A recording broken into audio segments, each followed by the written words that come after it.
Libro de Judas, capítulo único, versículo 14 y 15. Dice, de estos también profetizó Enoc. Y oye ahí lo que dice, eso es como si fuera entre paréntesis, ¿vale? Dice, séptimo desde Adán. Diciendo, he aquí vino el Señor con sus santas decenas de millares, para hacer juicio contra todos y dejar convicto a todos los impíos de todas sus obras impías que han hecho impíamente y de todas las cosas duras que los pecadores impíos han hablado contra él. Lo voy a repetir. Y de estos, está hablando de una jerarquía de personas que se levantó en el tiempo de Enoc, que le habían perdido el respeto a Dios. O de esas personas habló Enoc y profetizó contra ellos. Y dice que les decía, y les profetizó, he aquí vino el Señor, dice, con sus decenas de millares para hacer juicio contra todos y dejar convicto a todos los impíos de todas sus obras impías que han hecho impíamente y de todas las cosas duras que los pecadores impíos han hablado contra él. Bendecida está la palabra del Señor. Gloria a Dios. Bien, ustedes acordáis que el otro día estuvimos hablando de lo que era la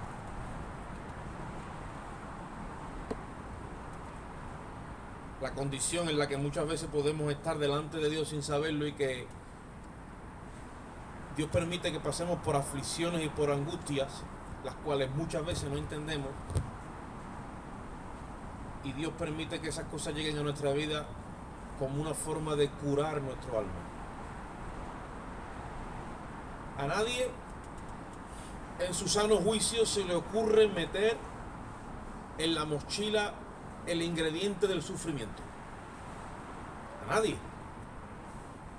Mas sin embargo, de una forma o de otra, todos experimentamos el ingrediente del sufrimiento. ¿Digo verdad o miento? Estoy correcto, ¿verdad? ¿Por qué? Porque la situación del pecado trae sufrimiento. No es diseño de Dios que el hombre sufra. Si no, vete a Génesis capítulo 1 y 2, cuando todo está en calma, todavía no entra el pecado, el hombre está sin sufrir. El hombre está en perfecta armonía con Dios. Es más, ni estaba en el diseño que la mujer diera luz a sus hijos con dolores en sus preñeces, ni siquiera eso. Todo vino consecuencia del pecado. Ni siquiera eso estaba incluido en el diseño original de Dios. El pecado originó y promovió que todo eso después saliese y se estableciese como una forma de trato de Dios con el hombre, hasta que todas las cosas sean reformadas. Y estuvimos hablando de eso.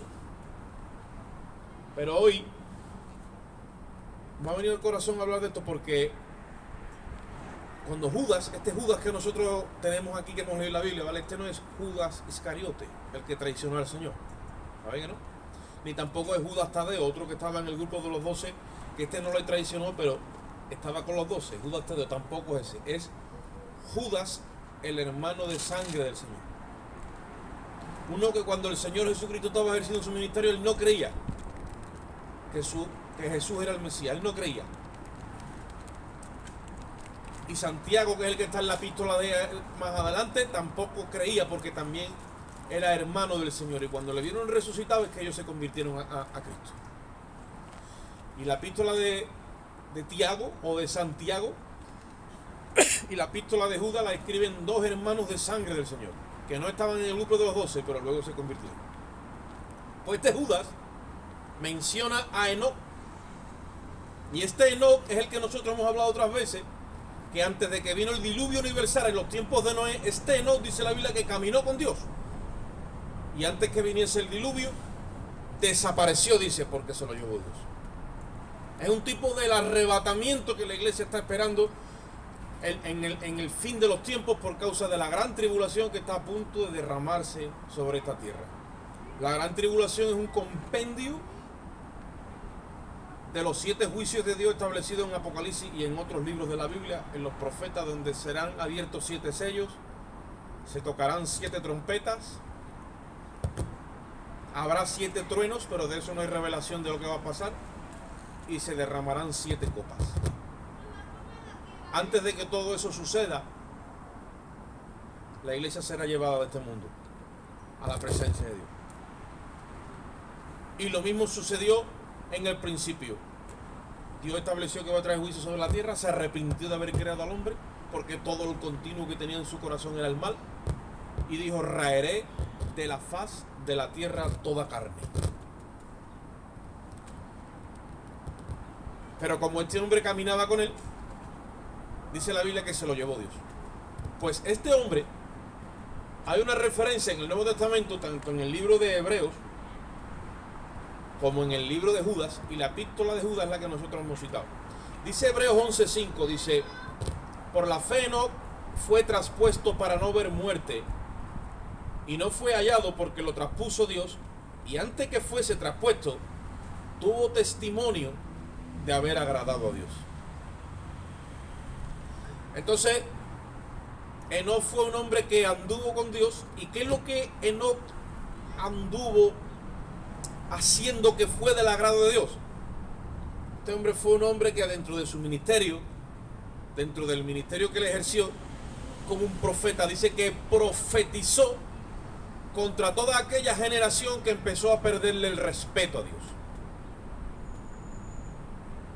Y dice que profetizó contra ellos. No se conformó a que sus contemporáneos dejaran de temer a Dios, sino que les acusó, no les condenó porque no tenía autoridad, pero los señaló y les empezó a decir que el Señor vendría con sus decenas, millares de su ejército, ¿no?, de sus ángeles, y Él será el que los juzgaría. ¿Por qué?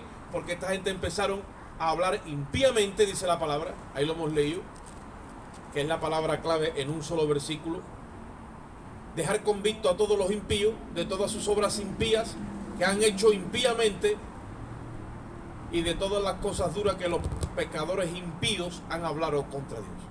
La palabra impiedad aparece 4 veces en un solo versículo. ¿Qué quiere decir impío?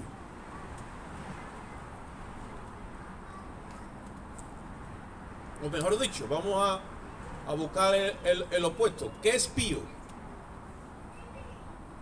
Una persona temerosa de Dios, una persona que respeta a Dios. ¿Qué es impío?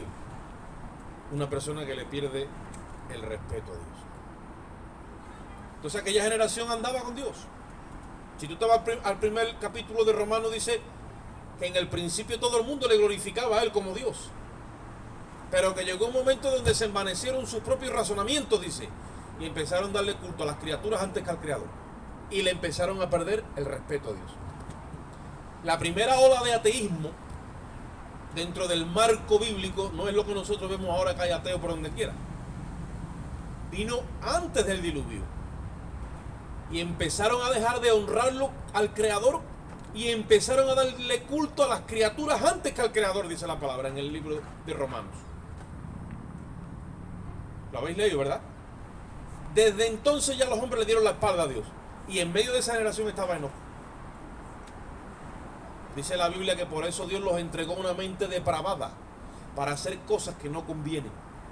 Y ahí es donde se originó por primera vez en la historia de la humanidad, donde hombres empezaron a relacionarse con hombres, varón con varón y mujer con mujer. Ahí nació el lesbianismo y el homosexualismo. Es un juicio que el hombre recibe de parte de Dios cuando el hombre decide de darle culto a Él como el Creador y el Señor de todas las cosas, y empezar a darle culto a los hombres, a las bestias y a todo lo que rodea la creación, dejando a un lado al Creador. Ese es el primer brote de ateísmo que hubo. Por eso que lo que tenemos hoy, aunque a nosotros nos parezca que es una nueva ola que ha surgido, esto no es nuevo, esto es muy antiguo. Pero por esto Dios destruyó la humanidad una vez. Y Enoc, tipo de la iglesia, profetizaba, les predicaba, les hablaba de la conducta que estaban teniendo hacia Dios.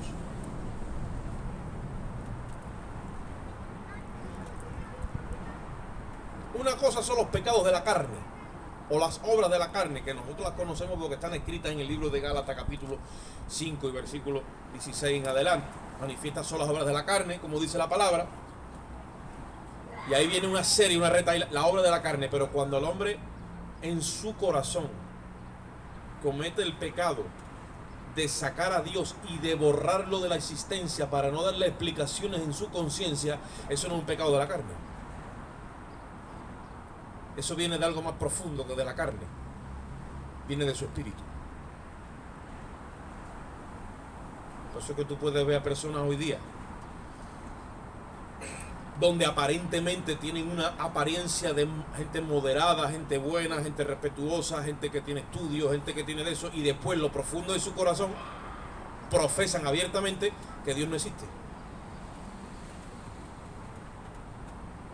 Pues el pecado que están cometiendo en el grado de implicación delante de Dios es más profundo que el pecado de la carne.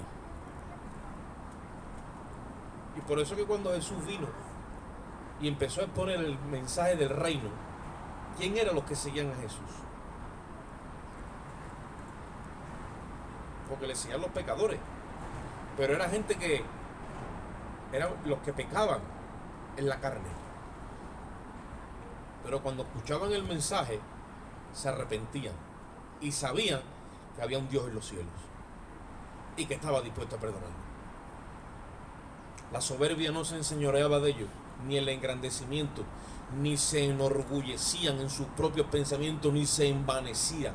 Cuando una persona se envanece en su pensamiento y cuestiona la autoridad de Dios, cuestiona la supremacía y la soberanía de Dios, hay que tener cuidado, porque ese pecado no viene de tus debilidades.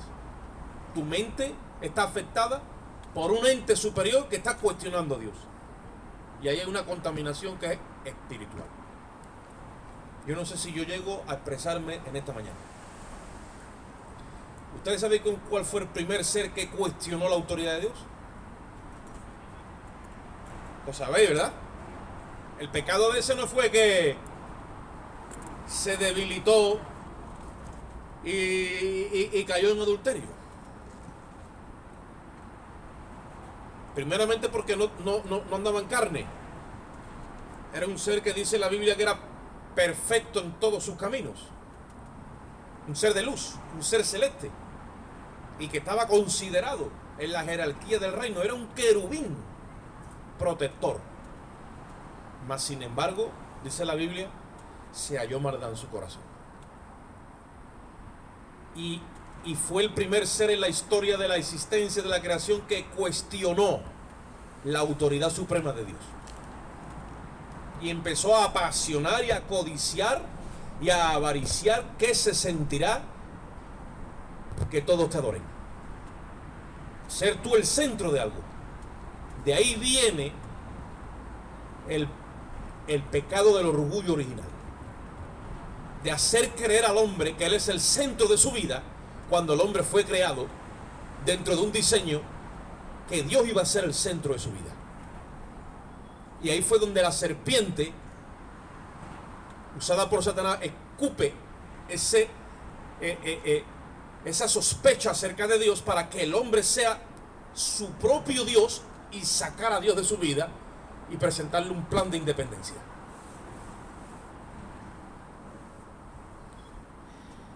De alguna forma o de otra, todo eso que vengo diciendo se mueve dentro de cada uno de nosotros. Eso está en nosotros. Traemos eso de la fábrica caída en la que nos sacaron por causa de Adán. Solamente Cristo nos puede liberar a nosotros de esa condición. Y yo he querido hablar de Enoc porque la iglesia de los días de hoy es la iglesia séptima. Dicen los teólogos, los eruditos y la gente que ha estudiado teología, que de las 7 iglesias del Asia Menor, del capítulo 3 de Apocalipsis, empezando por Éfeso, Esmirna, Tiatira, Sardis, Pérgamo, Filadelfia y la Odisea, es una secuencia de lo que es la iglesia en su línea histórica, desde que comenzó, cuando Cristo murió y resucitó, hasta los días de hoy. 2000 años en el periodo del tiempo. La primera iglesia apostólica representa a Éfeso, la que le sigue representa a Sardis, la que le sigue así sucesivamente. Y la iglesia séptima, que es la última, que nosotros vemos ayer en el capítulo 3 de Apocalipsis, que se le llama la Odisea, es la iglesia tibia. El estado de esta iglesia es el peor de todas las iglesias, entre comillas, porque simplemente ha habido una sola iglesia a lo largo del tiempo, pero el estado de esta iglesia de la Odisea es el peor de todas las demás. Y si tú ves ahí que él le dice a cada una de las iglesias, no sé si os acordáis que hace como 2 años atrás estuvimos dando una serie de prédicas de cada una de ellas, le reconoce lo que hace bien y al final le dice, pero tengo esto contra ti. Y a todas la llama al arrepentimiento. A todas. Has dejado tu primer amor, toleras a esa mujer Jezabel, estás en la doctrina de los Nicolaitas, y a cada uno le dice lo que no le agrada que está haciendo. Y la iglesia de la Odisea, ¿qué le dice a ella? Lo peor. Por cuanto no eres ni frío ni caliente, te vomitaré de mi boca. Mejor que fuera frío, dice, o caliente, dice, pero no tibio. Y entonces ahí le mete un tratamiento.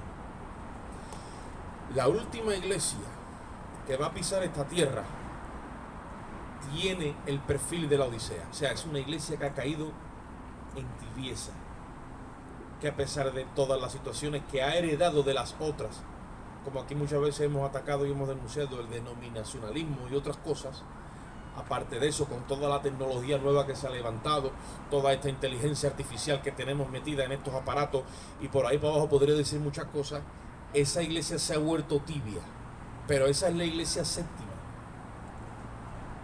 Por eso es que Enoc representa a la iglesia que dentro de el tiempo en el que vive no se conforma a la tibieza y se levanta con un mensaje profético y tiene la solución y el remedio, porque si la iglesia séptima es aquella generación que vino después del postrer Adán, cuando vino Cristo se levantaron 7 iglesias, Enoc es séptimo desde Adán, desde el primer Adán, y simboliza la iglesia que se va en el arrebatamiento. Y el mensaje de Enoc y el ministerio profético de Enoc es el ministerio que hace que la iglesia que está dormida y tibia despierte, tomando un tratamiento en su vida, donde después de haberla Dios declarado tibia, de haberla Dios hacerle ver que ella no es que se ha enriquecido ni que no necesita de nada, sino le muestra su verdadera condición. Y mira cómo aparece esta iglesia. Aparece pobre, aparece desnuda y aparece ciega.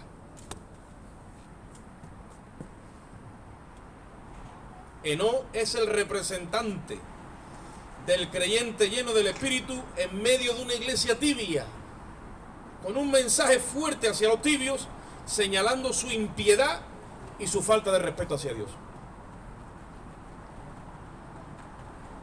Hay algo que Dios no tolera y por ahí entró la tibieza, es la falta de respeto.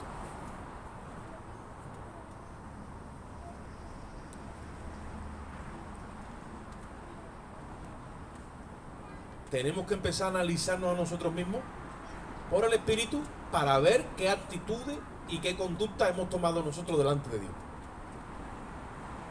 Tú puedes ser peor o mejor. Tú puedes cometer un error o puedes cometer otro. Lo que no puedes mantener es una actitud continua, una línea permanente donde le está faltando el respeto a Dios. No puedes, porque eso te va a llevar a ti a caer en un engaño en tu corazón, donde tú acabarás o acabaremos ni estando con Dios ni estando con el diablo. Estaremos con nosotros mismos, y ese es el peor estado que hay, porque no veremos nuestra condición de ceguera, de desnudez y de pobreza. ¿Qué es lo que hace que salgamos nosotros de ahí? un mensaje como el que Dios le dio a Enoc. No te puedes conformar a la impiedad. No puedes permitir la falta de respeto hacia Dios, ni en tu propia vida, ni en la vida de los que te rodean. Ahora sí, tú no eres el dueño de las vidas que te rodean. Pero donde tú eres responsable, tienes de alguna forma que dar a conocer que a Dios se le respeta. Tienes que imponer el respeto en aquello que a ti te toca la responsabilidad de imponerlo. En la vida de cualquiera tú no puedes meterte, incluso en la vida de tus seres queridos que te rodean tampoco puedes invadir su libre albedrío, pero tú tienes que dar a conocer, tú tienes que con tu propia vida establecer que aquí, mientras que yo esté presente, tengo la responsabilidad de honrar a Dios. Porque si no, esa misma impiedad se te mete a ti. Esa misma tibieza se te mete a ti. Esa misma condición y actitud de irreverencia y de falta de respeto se te mete a ti.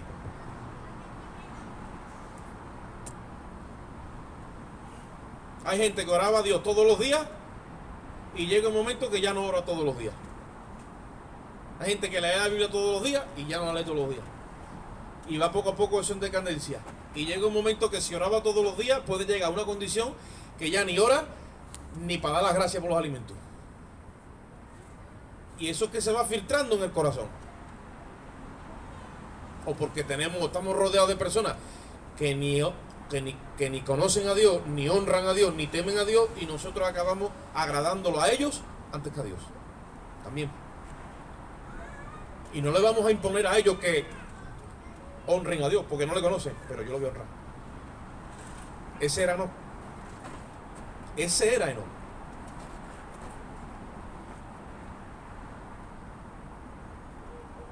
Y nos toca, hermanos, digo una cosa de verdad, de corazón, nos toca confrontar a las personas. Aunque no nos guste, nos toca confrontarlos. Somos responsables de la salvación de los que nos rodean. Aunque no queramos entender eso, somos responsables. No vamos a salvar a nadie. El que salva a Dios. No vamos a condenar a nadie. El que condena es Él. Pero sí podemos denunciar, dar a conocer el estado en el que estamos. ¿No creen que Jesucristo es el Señor? Me parece muy bien. Como yo muchas veces cuando hablo con Josué, dice, no, es que mis amigos me dicen, sí, no tenemos que discutir con los ateos, sino que el ateo nos tiene que explicar a nosotros cómo se ha hecho esto. Yo no tengo que explicarle al ateo cómo se ha hecho esto, no, él me tiene que explicar a mí cómo se ha hecho esto. Porque una mente sana, en su sano juicio, sabe, sin conocer a Dios, que esto no se ha hecho solo. ¿O sí?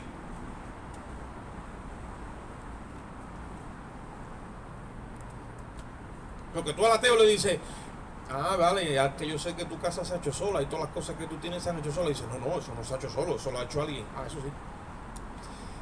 Y ese delirio en el que las personas están, nosotros no podemos entrar. Nosotros tenemos que llamar las cosas por su nombre. No quiere reconocer que eres tuyo, me parece muy bien, pero reconoce que Él es el creador.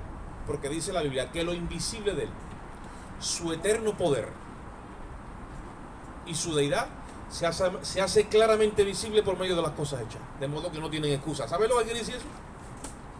Todo ser humano que llega al juicio, porque dice la Biblia que está establecido para los hombres que mueran una sola vez después de estos juicios, todos, no unos y otros no, todos. Se les va a demostrar que por medio de las cosas hechas, en su pecado y en su oscuridad estaban perfectamente capacitados para reconocer que hay un creador detrás de esta creación, porque es una creación con inteligencia. Y nada de lo que tiene inteligencia puede ser creado por una nada, ni por un Big Bang. Hay un ser inteligente detrás de todo este escenario. Un pecador con toda su oscuridad está perfectamente capacitado y Dios se lo va a demostrar en el día de juicio. Por eso dice, no tienen excusa. Y nosotros somos responsables también. ¿Qué hacía Enoc? Le decía, ¿tú no quieres creer en Dios? Muy bien. Un día, Él te va a juzgar en tu pecado. Nosotros ahora tenemos la posibilidad de ¿qué? De presentar el Evangelio. Presentamos a Cristo, dice la palabra, y a Cristo crucificado.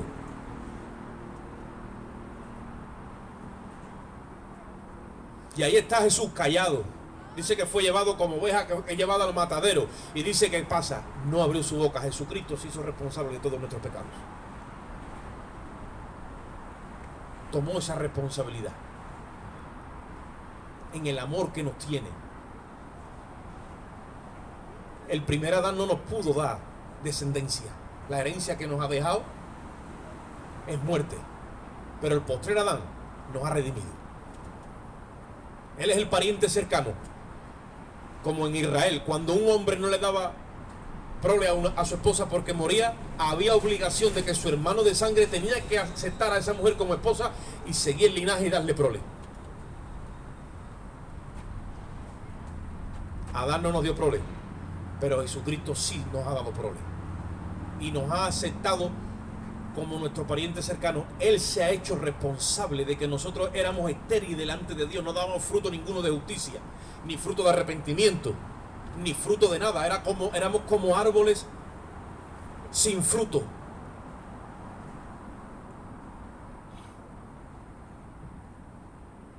¿Por qué creéis que Juan el Bautista le decía a su generación y a sus seguidores: el hacha ya está puesta a la raíz de los árboles? Y todo árbol que no da buen fruto, ¿qué dice? Será cortado y echado al fuego. Y les decía a ellos: haced frutos dignos de arrepentimiento. Y dice que venían las masas a su bautismo.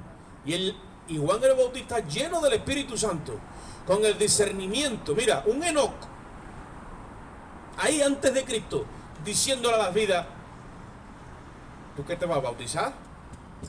Pero tú estás arrepentido. Y dice que le decía: no vengas aquí pensando que tú eres hijo de Abraham. Que no vale. Que te tienes que arrepentir de la condición en la que está a los ojos de Dios. Y después da fruto. Y no los dejaba y no los bautizaba. Porque le decía: tú aquí no vienes para empezar una nueva vida convencido, arrepentido, con una mente nueva de la condición en la que está a los ojos de Dios. No, tú a lo que vienes es huyendo de la ira venidera.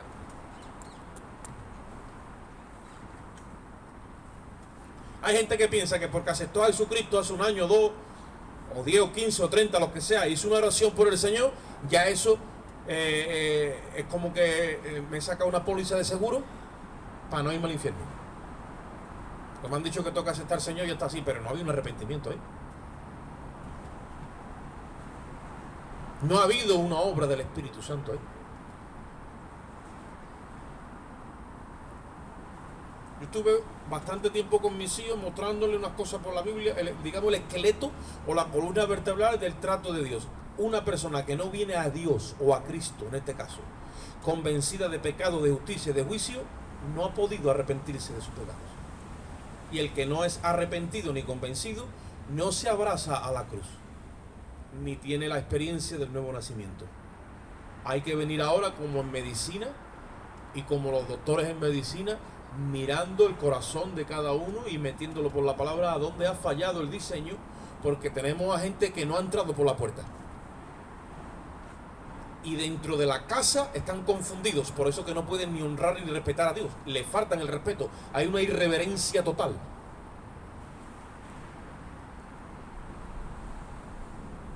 Como el niño cuando se sienta a la mesa y empieza a hacer cosas que son irreverentes, porque es niño. Pero llega un momento que aunque sea niño, no se le tolera. Y se le llama al orden. Porque tiene que haber un respeto. Y tiene que haber un orden. Y tiene que haber un señorío. Y tiene que haber una forma y unas maneras. Así era Enoc. Por eso dice la Biblia que este hombre agradó a Dios y Dios se lo llevó.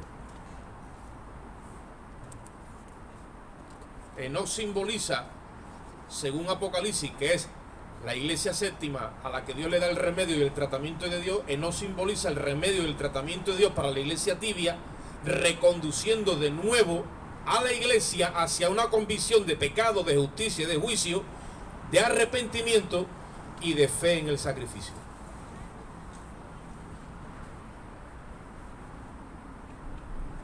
Tiene la conciencia nuestra que ser iluminada a un grado donde esté Dios ahí presente, hablándonos, viéndolo, de forma de que tú no puedes hacer las cosas como a ti te dé la gana, porque lo tienes a él ahí metido.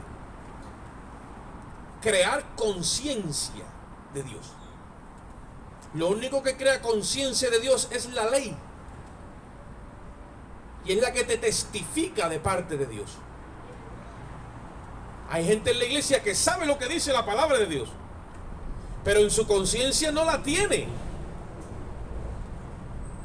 injertada como palabra de Dios. Entonces, cuando hacen las cosas y traspasan la ley, no tienen conciencia de pecado ni remordimiento ninguno, porque aunque conocen la ley de Dios, no la tienen injertada en la conciencia. Yo no sé si me explico. Yo conozco la palabra de Dios, pero otra cosa es que la tenga injertada en mi conciencia, que ahí es donde hace efecto. Si no, es un libro. ¿Ustedes saben eso? ¿O no? Y cuando éramos católicos nos colgamos aquí a la Virgen o al Cristo en la medalla aquí, o lo ponemos en la arcayata, y pues igual podemos hacer con esto. Y lo cuelga. Mientras que no esté en mi conciencia, no va a testificar nada hacia mí. Ahora, cuando está en mi conciencia, ahí ya la cosa cambia. Como este libro, o lo que aquí dice, está en mi conciencia, aunque yo no tenga libro, aunque no tenga donde leer, aunque no haya nada imprimido aquí, si está imprimido en mi mente, me voy al infinito, me meto en el metaverso, como dijo en el Salmo 139, y si me voy al infinito y allí pongo mi nido, dice, abro los ojos y allí estás tú metido conmigo. Y donde quiera que te vayas, lo tienes ahí presente. Está ahí, porque está en tu conciencia.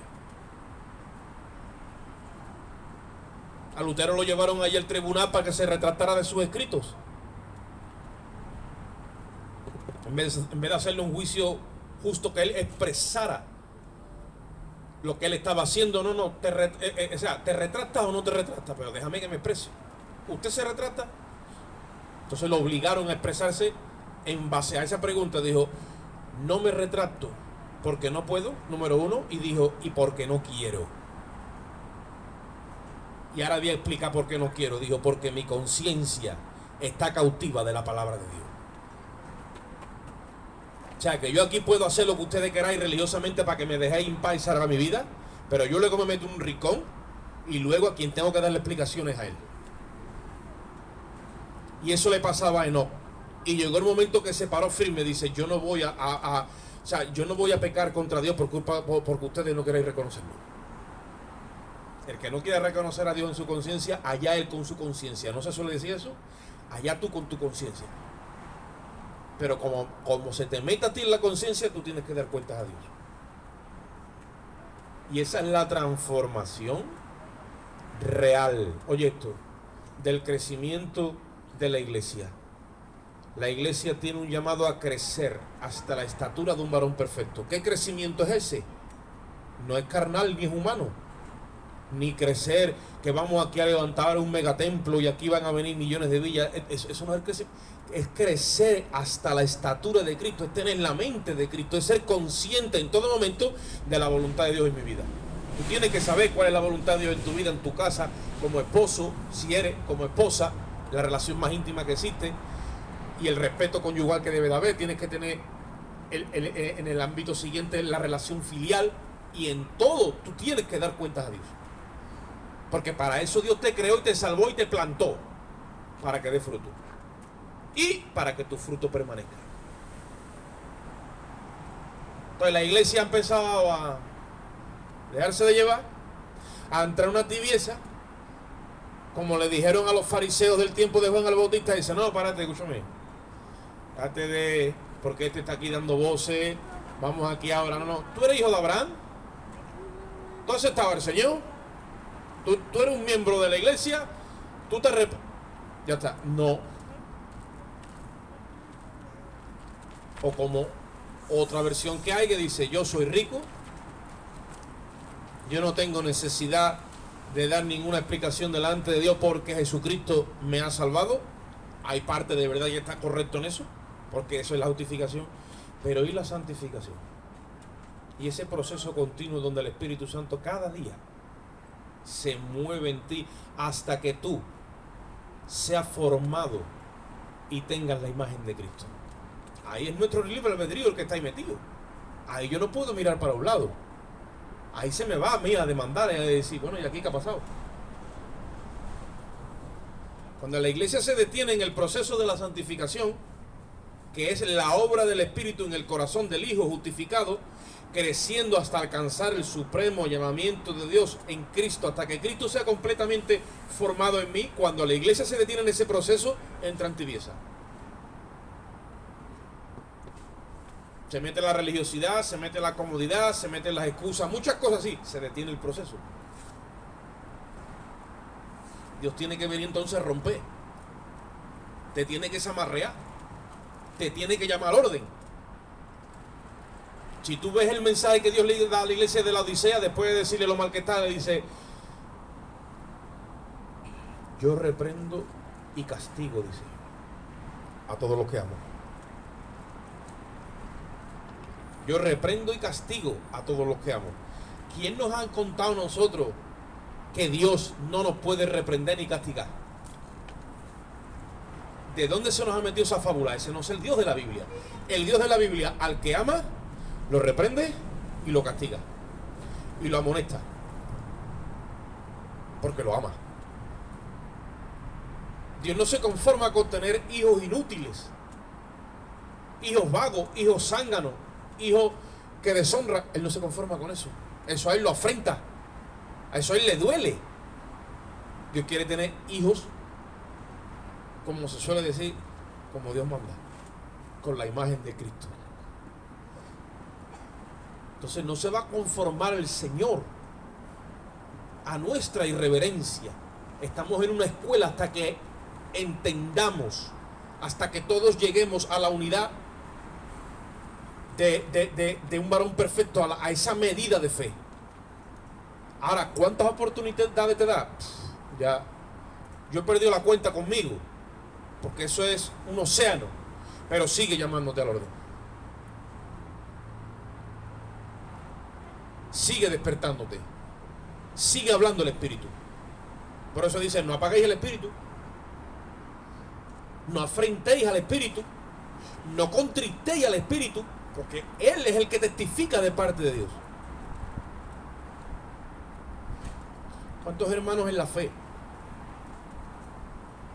se les apagó el Espíritu y ya no oyen la voz del Espíritu?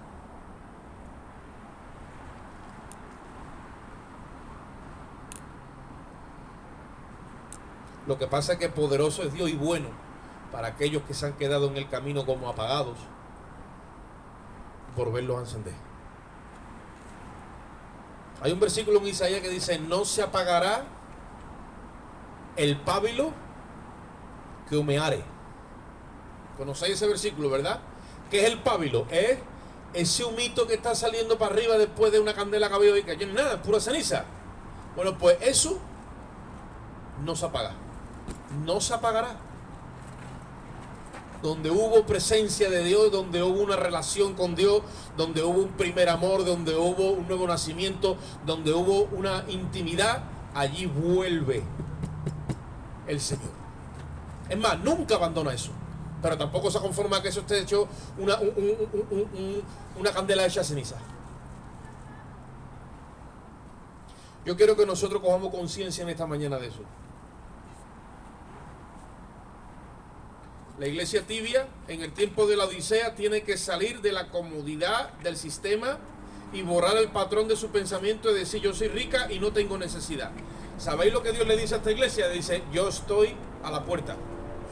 Ya el Señor salió, no soporta esa condición, y desde la puerta la llama y le dice: si alguno oye mi voz y abre la puerta, dice, yo entraré a él, cenaré con él y él conmigo.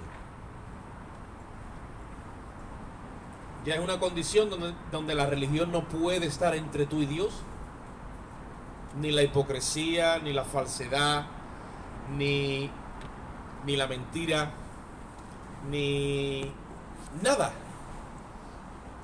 Ya no podemos escondernos en ninguna parte más, no podemos excusarnos, no podemos, ya es que tienes que atender esa voz, tienes que salir ahí, porque te va a iluminar la conciencia.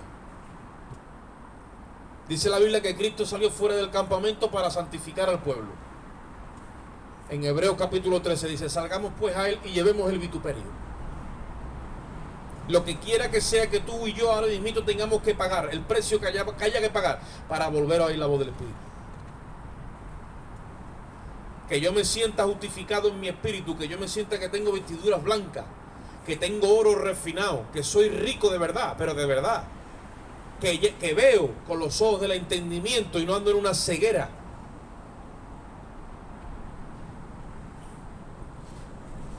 ¿A cuántos hermanos le está faltando la certeza real en los días de hoy? Y la convicción de lo que dice la palabra de Dios.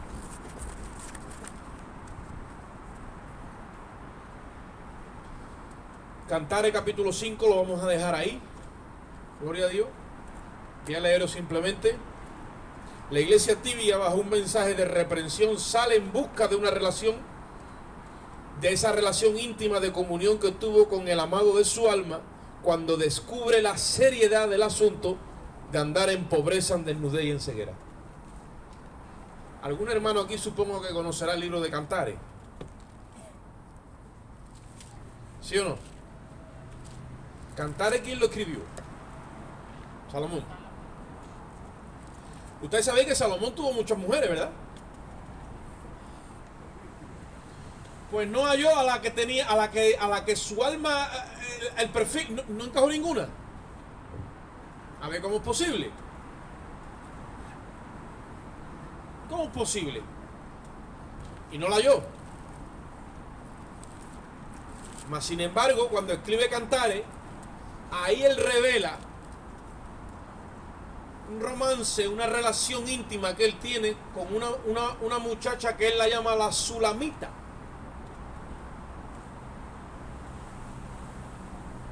Que todo el libro de Cantares es alegoría, ¿vale? ¿Entendéis, no? Alegoría.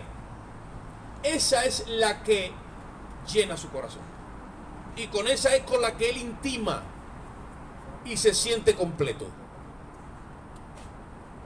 No está hablando de otra cosa nada más y nada menos que de la relación que tiene Cristo con su iglesia. Porque Salomón no la encontró, simplemente en su mente y en su corazón le llamó la Sunamita. Tenía por el espíritu un vislumbre de cómo sería esa mujer perfecta que él tanto ansiaba, pero no la encontró. Pero establece una relación de amor, o cómo puede ser esa relación entre Cristo y su iglesia. Pero aunque él no la encontró, Cristo sí la encontró. Y esa esposa tan ansiada por Dios para su hijo, eres tú en esta mañana y soy yo. Alábalo si puede ahora. Estamos hablando cosas que a la mente natural le parecen locura. Con todos tus errores, con todos tus fallos, con todo lo que tú hayas podido en esta mañana sentirte de alguna forma redarguido, mas sin embargo, tú entras dentro del perfil de esa iglesia que Cristo busca. En los evangelios se le llama la perla escogida. Pues en el capítulo 5 de Cantares, hablando de esta relación tan bonita que tenía el esposo con la Sunamita, en el capítulo 5 de Cantares, del versículo 2 al versículo 8, habla de una condición en la que ella se acomoda y dice: yo dormía, pero mi corazón velaba. Es la voz de mi amado que llama. Ábreme, hermana mía, amiga mía, paloma mía, perfecta mía, porque mi cabeza está llena de rocío. Mis cabellos de las gotas de la noche. Me he desnudado, dice ella, de mi ropa. ¿Cómo me he de vestir? He lavado mis pies. ¿Cómo me he de ensuciar? Mi amado metió su mano por la ventanilla y mi corazón se conmovió dentro de mí. Oye esto, es el Espíritu tratando con nosotros,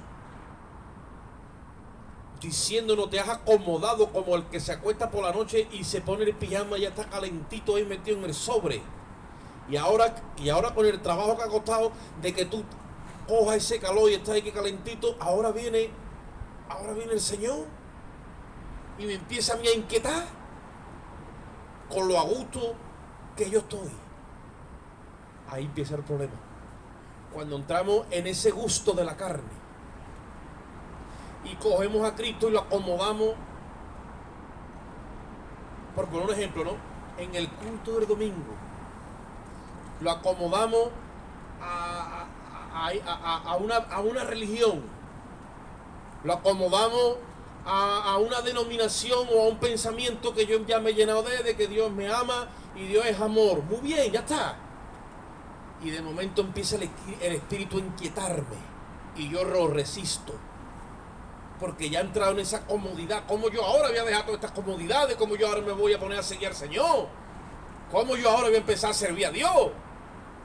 Que yo ya estoy instalado en mi santa religión y yo ya me he planificado que yo ya así me muero tranquilamente y yo me voy al cielo y yo me salvo. Y el espíritu inquietando con la santificación, y el espíritu inquietando con que quiere tener intimidad contigo, y el espíritu te inquieta con que quiere tener más penetración hacia ti, te quiere preñar de Dios. Y eso es lo que está revelando aquí entre estos dos aspirantes al matrimonio, el esposo y la amante. Y le dice: pero ¿cómo? Si ya me he desnudado de mi ropa, ¿cómo me he de vestir? He lavado mis pies, ¿cómo me voy a ensuciar? Dice: mi amado metió metió la mano por la ventanilla, dice, y mi corazón se conmovió dentro de mí.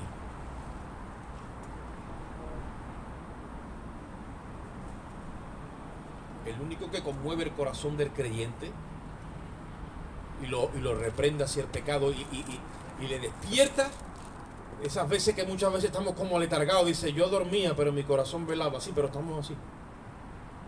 Y cuando el Espíritu llega y te revela, es como cuando le meten a ese que se está muriendo, que ya se va, le meten los electrodos, ¡pum!, y lo hacen volver. Ese es el que te da conciencia de Dios, el Espíritu Santo. Le pega un chispazo a tu conciencia que tú de momento reaccionas y dices, y te das cuenta de que has entrado en una comodidad. Y te das cuenta que estás totalmente instalado en un formato donde ya el Señor, lo único que puede hacer es meter la mano por la ventanita y abrir el picaporte a ver si puede entrar, porque quiere entrar y está metiendo la mano por la ventanilla, girando la manecilla de la puerta. Y dice, estoy leyendo, dice: yo me levanté para abrir a mi amado y mis manos gotearon mirra. Ese es el perfume de su amado. Dice: y mis dedos mirra que corrían sobre la manecilla del cerrojo. Abrí yo a mi amado y oye esto. Oye esto ahora. Abrí yo a mi amado, pero mi amado se había ido. Ya había pasado. Y tras su hablar salió mi alma.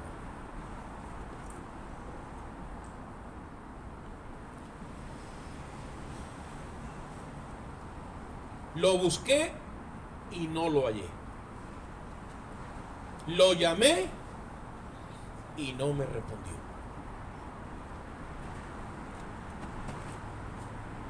Yo lo escucho así: Dios mío, yo estoy clamando, ¿dónde está tú? Y Dios, ¿dónde está Dios?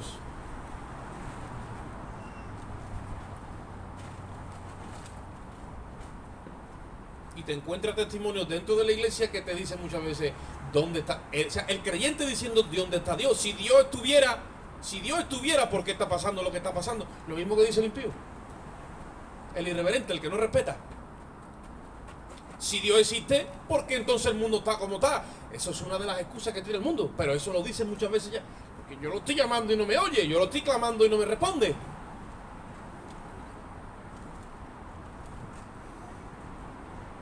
Lo busqué y no lo hallé, lo llamé y no me respondió. Me hallaron los guardias que rondaban la ciudad y me golpearon y me hirieron. Me quitaron mi manto de encima. Porque eso es lo que sucede cuando descuidamos nuestra relación con el Señor.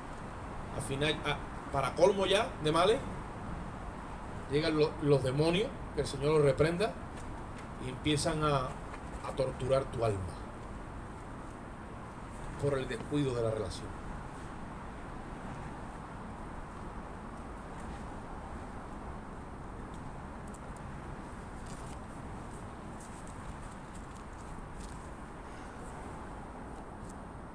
Pero si sigues leyendo, y te lo voy a dejar como asignación para que te leas el libro de Cantares, te das cuenta que al final la esposa encuentra al esposo.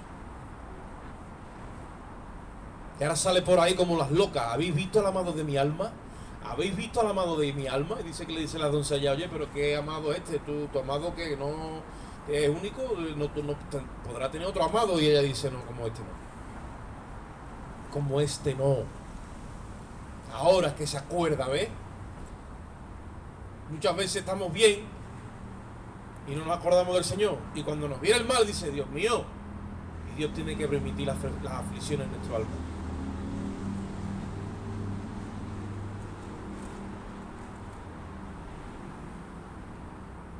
No es igual el clamor que sale de tu corazón, de tu mente y de tu boca cuando tú estás saciado de todo y colmado de todo, que cuando tú estás en aflicción.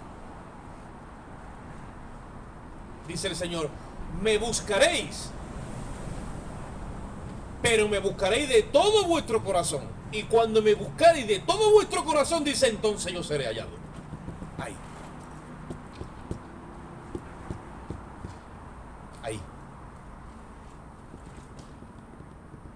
Ahí es cuando tú empiezas a recobrar la voz del Señor. Dice, gloria a Dios. Ahí. Por eso Dios tendrá que permitir, tristemente para nosotros, tendrá que permitir aflicciones en nuestro alma. Jesucristo dijo, es necesario que a través de muchas aflicciones alcancéis el reino de los cielos. Y esas son las aflicciones que van depurando nuestro corazón. Habiendo depurado vuestras almas, dice 1 de Pedro 1:22, por la obediencia a la verdad. Nos tiene Dios que enseñar a obedecer. En nosotros está una naturaleza caída, rebelde, que no quiere obedecer, no quiere hacer la voluntad de Dios. Está innata en nosotros. Pero como tú le has conocido cuando viene el día malo, entonces que tú dices, Dios mío. Y ese clamor que sale de ti hace que el Señor no pueda ser oído sordos. Y ahí entonces cuando tú le hallas nuevamente al amado de tu alma. Mira cómo lo llama el libro de Cantares. No hay nadie que haya amado, que ama y que amará más tu alma que Jesucristo, que dio su vida por tu alma. Y en esta hora la iglesia actual que vive tibia tiene que salir de esa tibieza y ser recuperada, y que coja el porte más o menos de la iglesia de Filadelfia, Filadelfia es la única iglesia que el Señor le dice, por cuanto has guardado la palabra de mi paciencia, yo también te guardaré de la hora que ha de venir sobre todos los moradores sobre todos los moradores de la tierra. Esa no va a pasar por la hora de la prueba, porque ha guardado la palabra de la paciencia. Gloria a Dios. Vamos a hacer una oración en esta mañana. Yo invito a que cada hermano ahí cierre sus ojos si puede. Presentemos este tiempo o lo clausuremos delante de Dios, y que Dios en esta mañana pueda tratar con nuestros corazones y nos podamos examinar de una forma libre delante de Dios para salir de aquí convencidos de esta verdad. Padre, te damos gracias en esta bendita hora, Señor, donde podemos alabarte y glorificarte a ti, Dios, y te rogamos de una forma especial, Dios mío, que esta palabra no caiga en saco roto. Danos tú la sabiduría y la ciencia suficiente, Dios mío, para entender. Tu palabra dice, te haré entender y te enseñaré el camino en el que debes andar. Trata con nosotros en esta hora, Señor. Ilumina los ojos de nuestro entendimiento para que nuestra conciencia sea transformada por tu verdad, Dios mío, y sea penetrada más adentro, Dios mío, de lo que ha sido hasta ahora, Señor, y seamos conscientes de tu realidad, conscientes de ti, Dios mío, alumbrado los ojos del entendimiento, Señor, para que habite Cristo por la fe en nuestros corazones, Señor, de forma de que arraigados y cimentados en amor podamos comprender, Dios mío, cuál es la altura, la anchura, la longitud, Dios mío, y el perímetro de todo este diseño de tu amor hacia la iglesia y hacia cada uno de nosotros, Padre. Ahora nos vamos de este lugar, pero no de tu presencia. Salimos en tu amor, Dios mío, la gracia de Cristo y la comunión y la dirección de tu Espíritu Santo. Y el pueblo dice: salúdense los hermanos en esta mañana con alegría, con gozo y con el amor de Cristo. Que el Señor los bendiga.